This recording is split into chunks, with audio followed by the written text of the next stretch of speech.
बिस्मिल्लाहिर्रहमानिर्रहीम। अस्सलाम वालेकुम dear students. CS 502 fundamental of algorithm ये मेरा कोई फेवरेट सब्जेक्ट नहीं है, बस बहुत ज़्यादा लोग रिक्वेस्ट करते हैं इसलिए बना रहा हूँ। मुझे इतना आता भी नहीं है।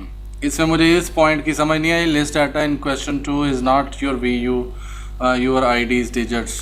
तो पता नहीं ये क्यों लिखा हुआ है। अपनी VU ID मेंशन कर दीजिएगा क्वेश्चन नंबर 2 में भी और टॉप पे भी, ताकि कोई तकलीफ़ हो तो दूर हो जाए उनकी। बाकी सवाल की कोई समझ नहीं आ रही। क्वेश्चन नंबर 1 में उन्होंने एक अर्थमेटिक प्रोग्रेशन AP का सीक्वेंस दिया हुआ है और उसके बाद उन्होंने कहा हुआ है कि जी हम लोग कुछ सवाल हल करके दें उनको। ये उन्होंने सारा कुछ दिया है। You require to design a simple algorithm only pseudo code. Pseudo code होता है कि अपनी वर्डिंग में लिख दें, कुछ भी लिख सकते हैं, बस उसको बताना होता है कि ये हो रहा है। तो कोई इतनी बड़ी इसमें नहीं है। आप नीचे वेबसाइट का लिंक है, वहाँ से भी बता सकते हैं। आपने बताना होता है कि जी first the term of AP A होता है, वो कॉमन डिफरेंस D होता है, N जो है वो नंबर ऑफ टर्म्स है, तो हैविंग अ N टर्म। तो हमने वो N टर्म निकालने के लिए जो ये यहाँ से स्टेप्स के बाद से शुरू होता है। Initialize an empty list term to store the AP terms for each term I from 1 to N। Calculate the current term A plus I plus -1 multiply by D, ये इसका फार्मूला है। और add the calculate term to the list, तो term dot append या add या कुछ भी लिख सकते हैं। Return the list term containing the AP terms, वो सारी N टर्म्स जो हैं वो उसके लिए ये होगा। और अगर आपको कोई गलती लगे तो इसको ठीक कर लें, फिर नीचे वेबसाइट में दिया हुआ है, इसका कोई भी सूडो कोड जनरेट कर सकते हैं। मैंने सूडो कोड पे कोई लड़ाई नहीं होती कि ये कोई पेट है, इसमें कोई वर्डिंग भी यूज़ कर सकते हैं। इसको रीराइट कर लें अपनी वर्डिंग के अंदर, अगर समझ आती है तो ठीक है, अगर गलती है तो वो माफ़ी दे दें और उसको ठीक कर लें और कमेंट कर दें ताकि किसी और की गलती ना हो। Find the nth term of AP, तो उसके लिए क्या फार्मूला होता है nth टर्म के लिए, और A plus N-1 multiply by D।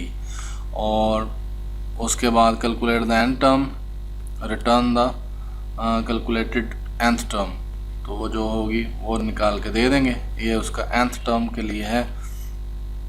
उसके बाद calculate the sum of the N term, sum निकालना है।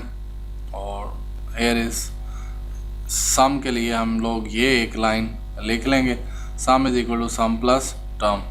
तो ये वो जितनी भी होगी उसके लिए ये वाली लाइन ऐड होगी और रिटर्न कर देंगे सम। तो फार्मूला क्योंकि यही रहना है तो सम करवाने के लिए सम लिखा जाता है, और ये आपके सामने है।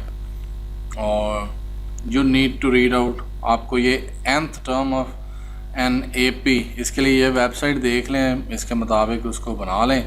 अगर आपको कुछ इसके अंदर और एडिशन करनी है वो कर लें, इसके अंदर मॉडिफिकेशंस करनी है तो वो कर लें। क्वेश्चन नंबर 2 में बहुत ही बेतुके तरीके से सवाल पूछा हुआ है। पहले उसने कहा जी कि find the running time complexity of the following piece of working, show the working step.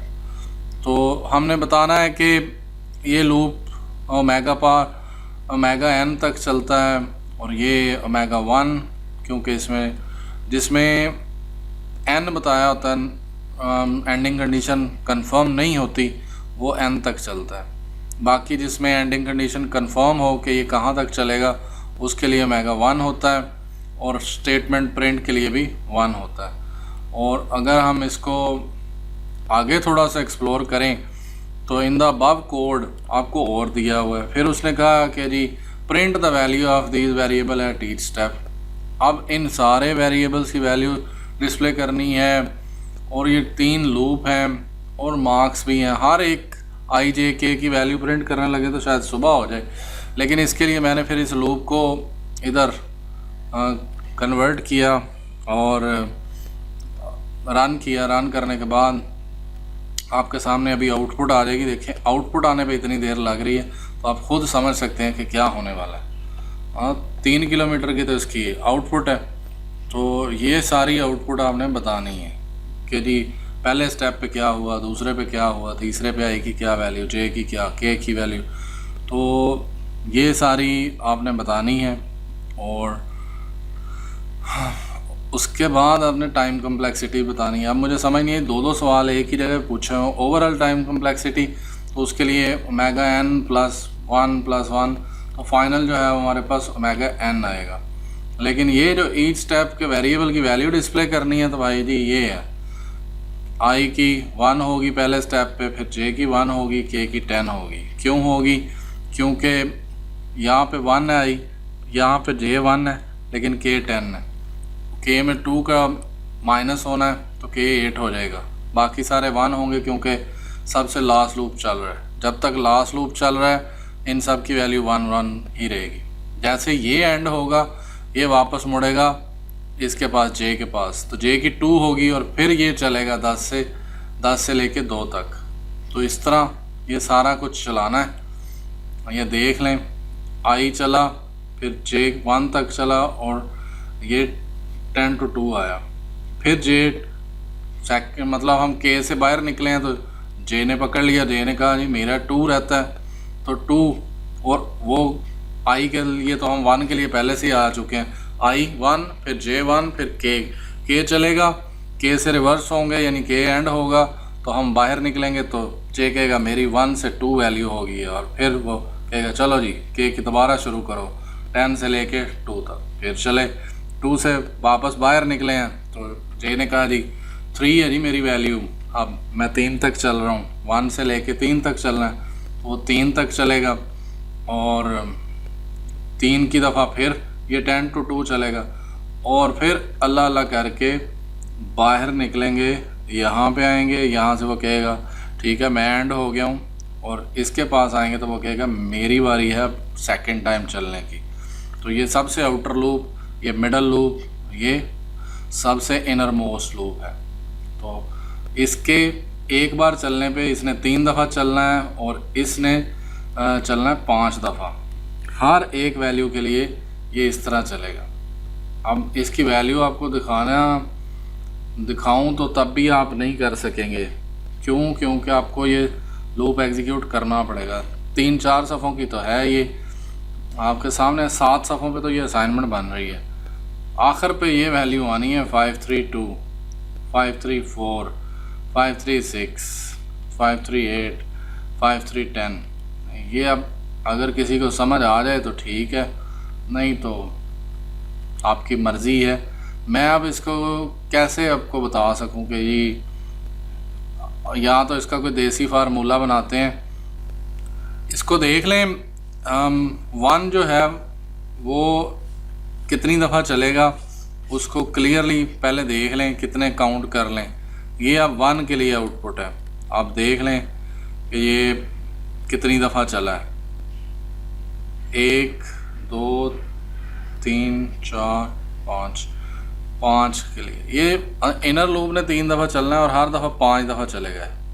इसी तरह ये 15 दफ़ा लूप चलेगा, ये 15 टाइम 1 आएगा, 15 टाइम 1 आएगा और 5 दफ़ा ये 1 आएगा, फिर 5 दफ़ा 2 आएगा, 5 दफ़ा 3 आएगा, और फिर इसी तरह ये 10 से लेके 2 तक आएगा 5 दफ़ा, ये 10 से लेके और फिर ये 10 से लेके, ये सीक्वेंस रहेगा। और सिर्फ आउटर चीज़ चेंज होनी है, ये 2 2 2 2 हो जाएगा 15 दफ़ा, लेकिन अंदर वाली चीज़ सेम रहेगी। सेम 15 दफ़ा 3 आएगा और इनर साइड सेम रहेंगी।